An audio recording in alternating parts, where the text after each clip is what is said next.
कोण जिंकणार पैठणी आत्ता ठरणार आहे.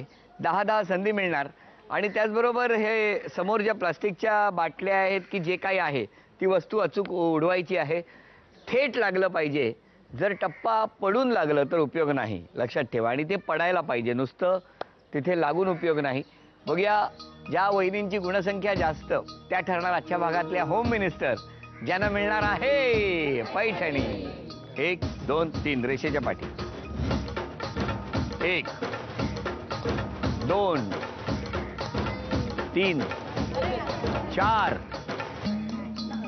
नाही टप्पा पडून लागला. 5 पैकी 1 लागला पण तो टप्पा पडून, त्यामुळे गुणसंख्या 0.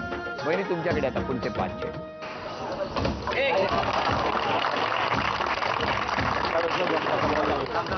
3 झालेले आहेत आतापर्यंत. 2. थांबा, पुढचे 5 तुम्ही माना. चला 2 झालेले आहेत.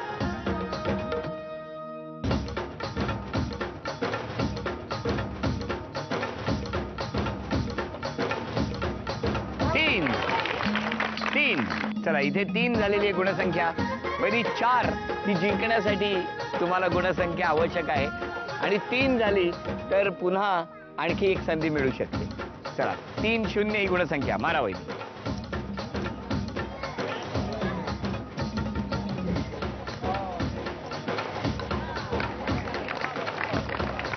टप्पा पडून लागला त्यामुळे गुणसंख्या 0. निकाल आपल्या समोर आहे. उपविजेत्या ठरल्या शिगवण वहिनी.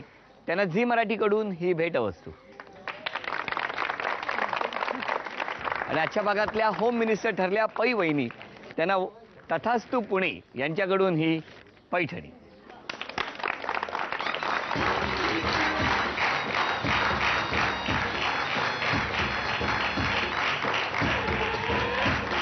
जय संतोषी माता सोसायटी, कोपरी कॉलनी, ठाणा पूर्व इथे रंगलेला होम मिनिस्टरचा हा भाग इथेच संपतो आहे. पुन्हा भेटूया अशीच एक पैठणी घेऊन पुढच्या भागात. नमस्कार.